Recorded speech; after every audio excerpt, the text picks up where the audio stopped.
Let's actually get a change of scenery. Let's see. We'll go back to.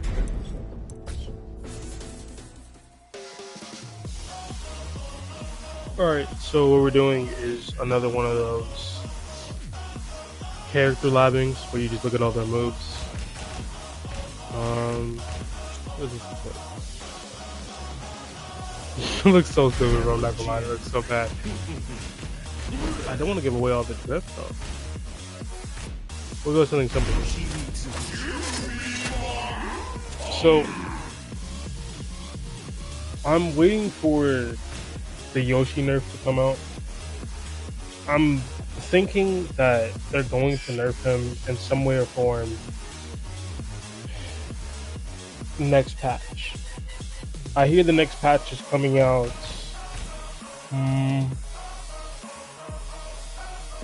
I hear the next patch is coming out at the end of next year, or like the end of this year.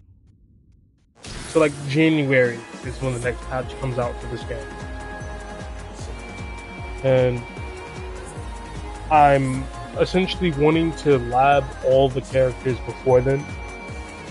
At least see all their moves, so I can at least have an understanding of like, hey, this is all of this move. Like this is the full string. It ends here, and of course it'll take more labbing to fully like be able to visually process what buttons someone's pressing mid-match. But I want to give myself at least in shape so that I can fine-tune like the matches I'm gonna go for. Another thing that I want to talk about is when I first started playing this game, I had the idea, or I had the thought that I only like Yoshi, and that has changed for the most part. Because Yoshi's cool, but I want to get better with Raven. Because he has, one, he's a stance-based character. I'm starting to realize I really like characters that are either one, flashy, two, are stance-based. But most importantly, no matter which combination of like which either or it is, whether they're stance-based or they're flashy, they have to have tools that are unique. Like for example, the reason I would respect or even be interested in playing Kazuya would be the electric when got this. Having the ability, even if it's tied behind execution, to hit someone with a 13 frame launcher is something that I respect. Of course, I would have to like become a lot better at the game in order to do that, but I would still be open to playing this character because of that. They have to have useful tools, and it just so happens that Yoshimitsu has tons of tools that are useful, and you have to use them creatively. For example, if you go into flea stance, there's several moves you can do that you're probably never actually gonna like hit in the game. For example, like forward A, my bad, forward 3. If you do forward 3, like you're doing flea walk and you press 3, it does like an upwards kick that does a cool animation. That's pretty flashy, but the chances of you pulling it off are very low. What's mostly going to happen when you're in flea stance is you're either going to do 1+2, which is, I'm pretty sure, a high launcher, or nah, because you would want to do a mid. I'm still not used to flea stance, but like there's flea stance 2, which is a low, which knocks down, and since most people at this like level, right, at this rank, they don't really like lab, so they have no fucking clue what that stance is.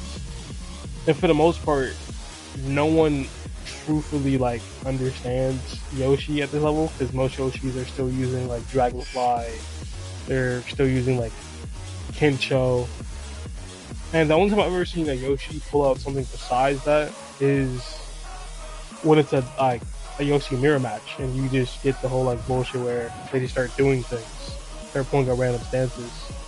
But I want to be able to use all those stances efficiently, because listen, I'm not gonna go into it. You know the reasons why you want to use like all stances efficiently because it's part of the character. Use the character efficiently. Use the stances efficiently. You should win. It helps you win. Blah blah blah. I would want to get into Reina.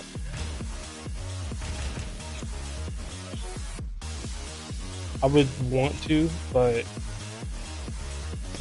I don't know. From what I've seen, it just didn't seem too intriguing.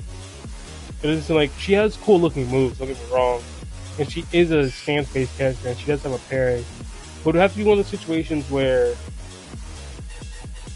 I don't know. I have to look back at her because I haven't gone through her entire move list. But from when I did, I noticed that like the people at my rank aren't using some of her good moves that like are really cool to see. Another character that I respect that I like to try out is Brian because he has a bunch of like counter hit launchers. And like I was saying in the Raven video, where I do indeed like the idea of breaking down someone's timing and figuring it out just to like get a counter hit in. Obviously we're doing Devil Jin today. I think his moves are cool. I want to learn the bears because they have really high damage. There's a bunch of stance bullshit that you can do with them, but I'm not really caring about that. I really just want to play the bears because of how much damage they have. It's cheesy to say, but like I'm willing to play a character that's bad because of how high the damage is there. Simple. I don't want to play Hayachi, even though he has high damage and he has stances and good moves, because I don't like the way his moves look, and I don't like how stance dependent he is, if that makes any sense. Because with Yoshi, you can play a game where you don't go into Kensho, or you can play a game where you don't go into Dragonfly. I mean, like, we basically don't use 3 of his stances already. But I feel like with Hayachi, you have to go into Thunder God Kome or Wind God Kome. Like, you have to use those stances. Or at least that's what it seems for the most part of the people I've seen. But then again, they're not that good, you know? And the thing is, obviously you can play all these characters without going into their stances, but they'll be suboptimal. What I mean by, like, you have to is, like, part of their win condition is constantly entering that stance. Like, for example, I would never play this character because it constantly keeps playing the same animation of her going into stance over and over. And there's probably a minor difference. It's probably like footing, maybe angle, where there's 2 different stances. But to me, watching this character fight, or at least seeing like other people play this character, is fucking boring. It really is. It's the same thing with like Leeward, where there's just a bunch of punches being thrown and nothing interesting. LOL, I can see myself like looking at LOL, but I don't see myself actually playing LOL. Nah, never seen.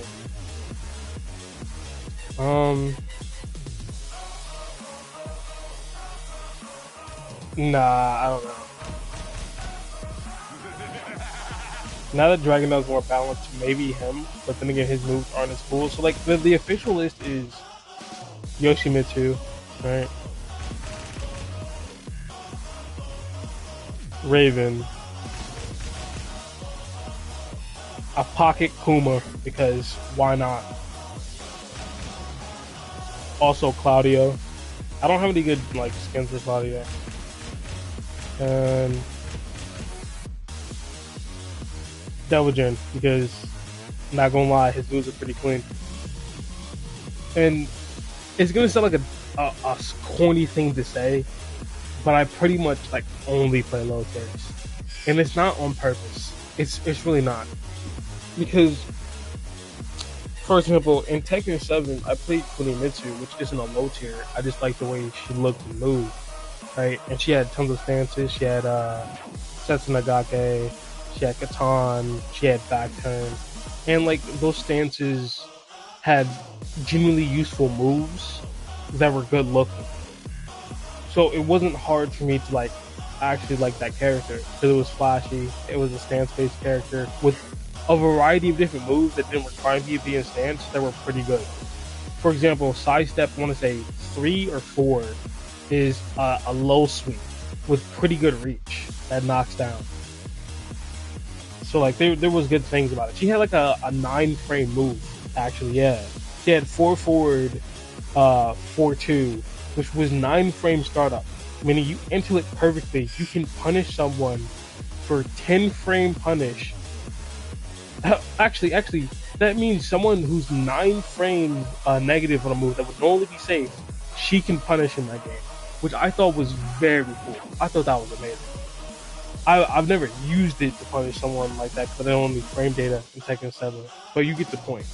Like, I like people who have unique tools that have like some form of application to it. Like, not like Dragunov and I just punch you a lot and grabs. Like, Dragunov is fundamentals of Tekken with just good moves where they just overtune his frame data, and Yoshi is just like specialization where he just has high damage. So it's just Yoshi, they just buffed his damage. And that's the hilarious part. Because if people think Yoshi's overpowered, he's basically the same as he was in 7, except he has like the heat engaging system and a couple of moves. So like those small inclusions of moves, the heat system, which everyone has. So basically, he like the basic improvements that they added to everyone just made Yoshi better, and then his damage is also high. So it's just kind of funny. It's just kind of funny how he's went from like being B tier to A. Just in one game.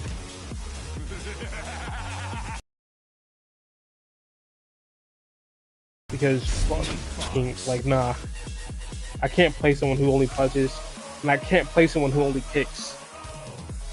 It's just not happening. But let's get this further on the road.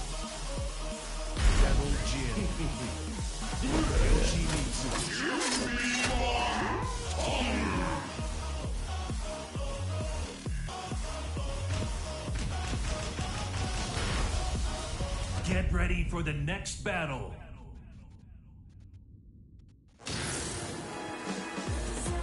Should be annoying. Flash claw combo. Double Jin's one jab is -1, and his 2 because he's -1. But if he does 1-1 over and over, then he's +1. So this is free. So I wonder. Let's see. Practice settings. Punishment. Good. Good. And it actually locks Yoshi into it. So you can spam jab, you just have to press 1-1. You can't just press 1. Because you get hit every time. I don't know why it's not hitting.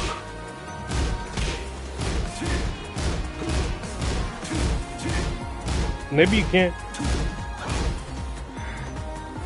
Maybe you can spam. Hold on. But it is enough of like that you can sidestep.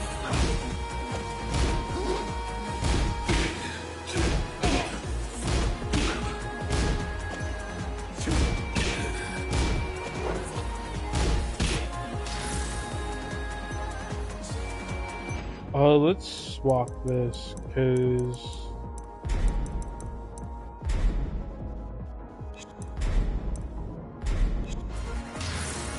there we go.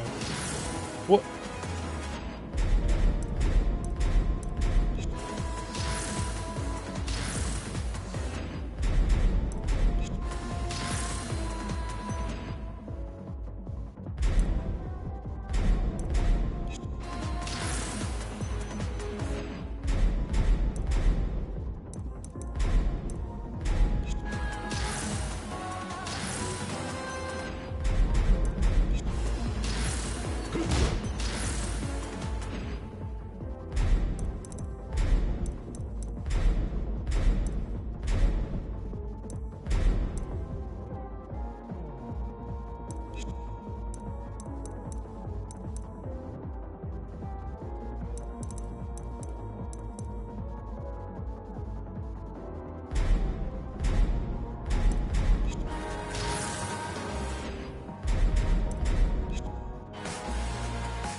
Okay, I figured this out.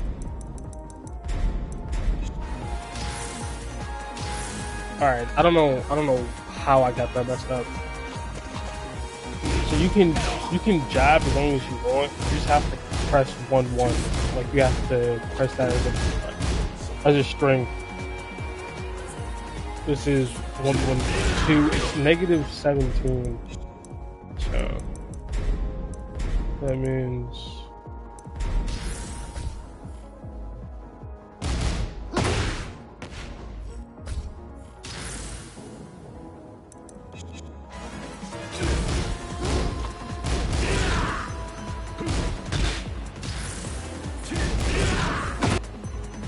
there you get a full combo. So if you finish the string, they get a full combo because it's -17, not -15. So it's plenty enough time for them to be like 1 frame off and still hit it. We have 1-2 strike, which is -3, still 10 frames.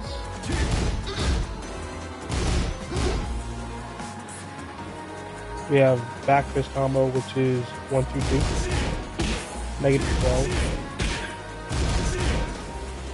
I wonder how much of this is guaranteed. Most likely two hits. So stand block. Actually, all 3 of this is guaranteed. Let's go back to the other one.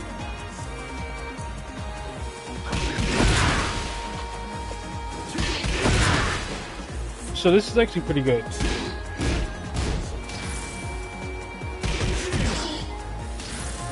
Because since the startup of this is a 10 frame, you can use this to punish everything. So you can knock them down, create distance, and then do whatever bullshit you want to do.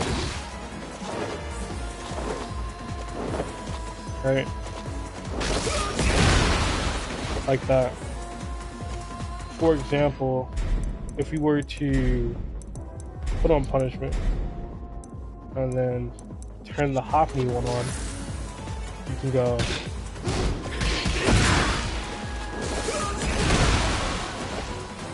see? Since it's tied to a 10 frame button, you can use it to punish everything and create distance if they're on top of you. And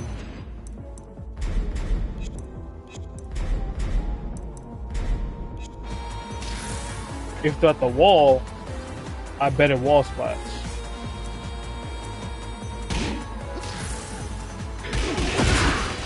It does. Wait, no, it doesn't.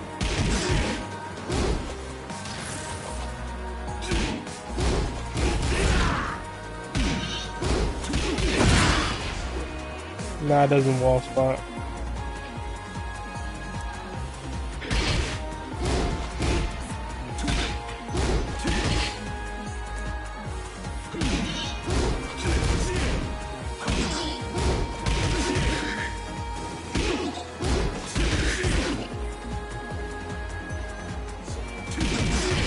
Last hit is -4? What?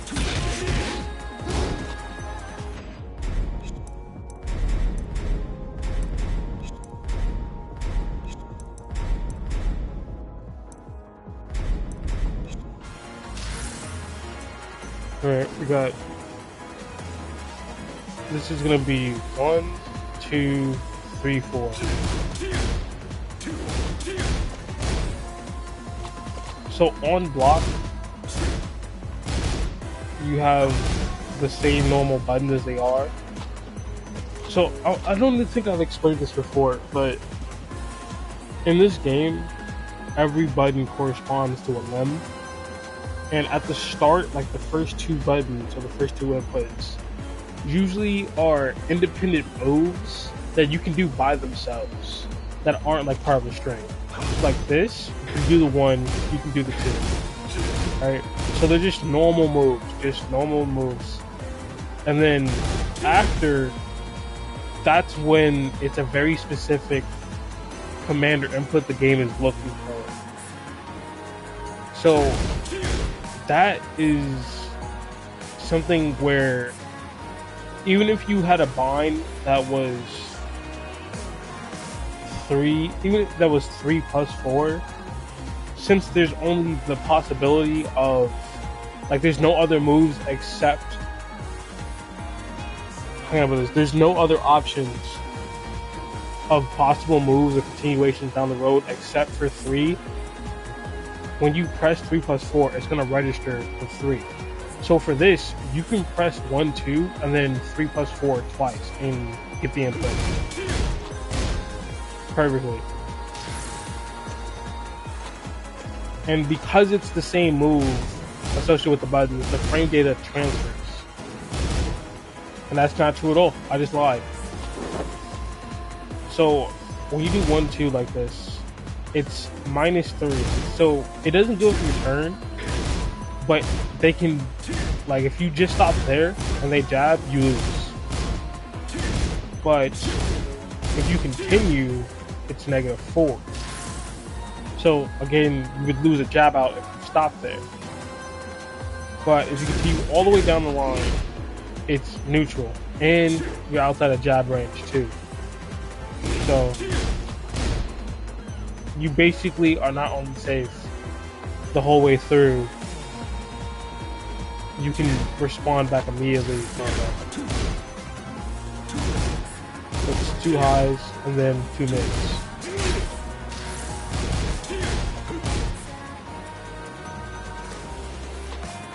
We got 1, 2, 3.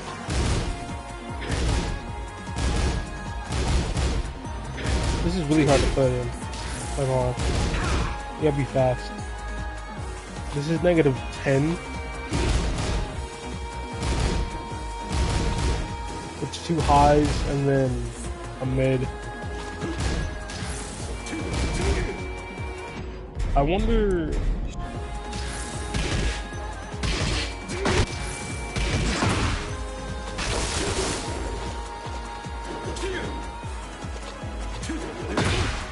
Nah, no counter hit properties. Well, let's take a moment and just appreciate how, like, clean this key charge is. I bet you can actually duck lows with this.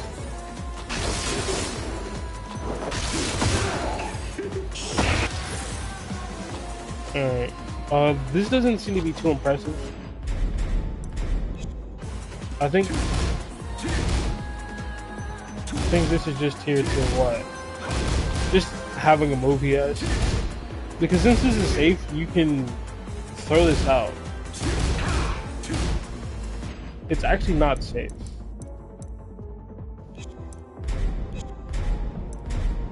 Bless you.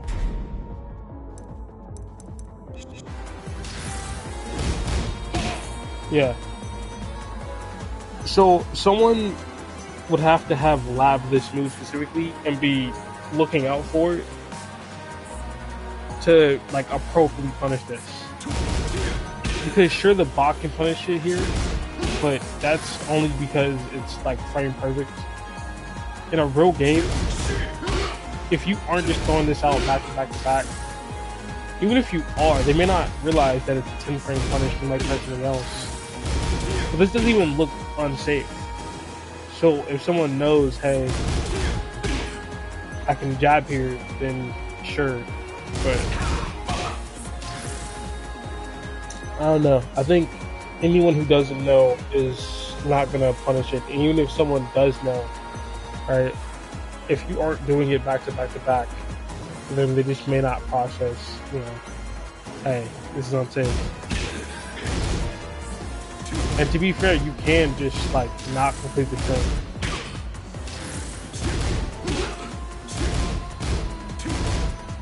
It's probably mainly there to catch someone from ducking, since the first 2 hits are highs. So they would try to duck the whatever continuation, or they'll just duck and then use 10 what you need. We got 2-2, which is -13. That's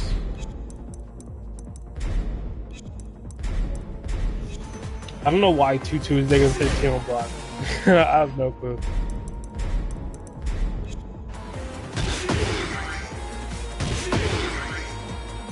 It's only +2 on hit too.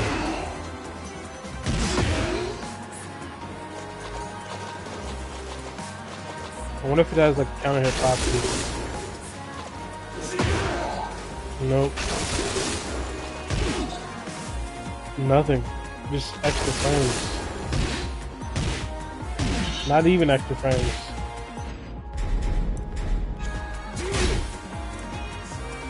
We got 3, 2, 4. First two parts of the move are safe. I want to see.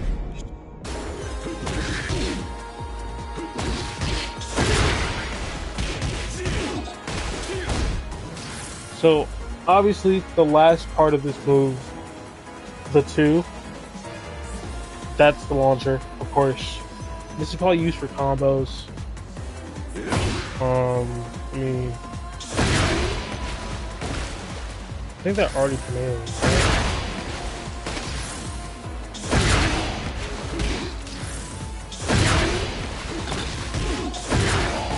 Yeah, that move's already commanding.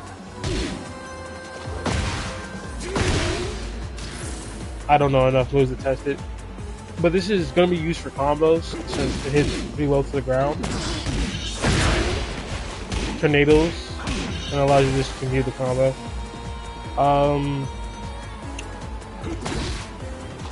It's just a normal move.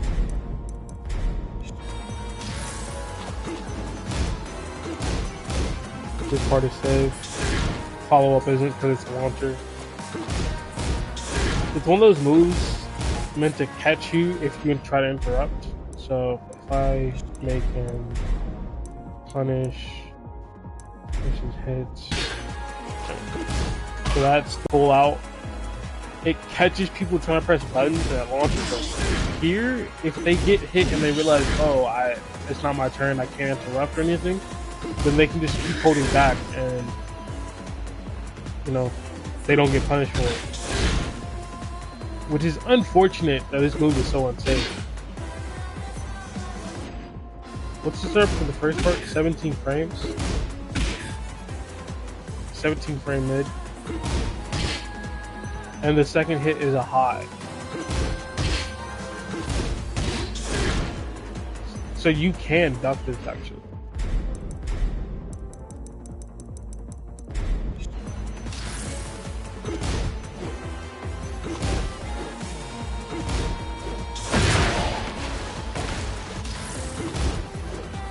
So if you're using this too much and someone like realizes, oh, this is what he's doing, then you're cooked, you know? Hell, if they're brave, they might still try to duck it even though you're gonna do the third like part of it, even though you're gonna work the full string. I wonder if it's sidesteppable.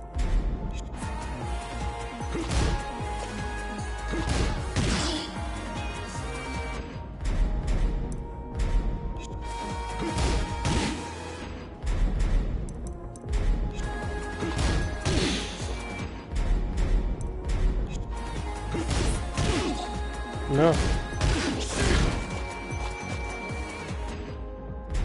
Maybe if we make it respond to the second hit, it's sidewalkable.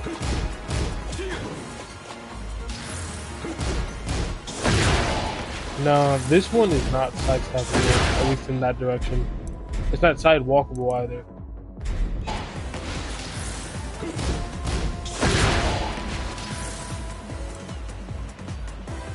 So that was a mid-high mid, and this is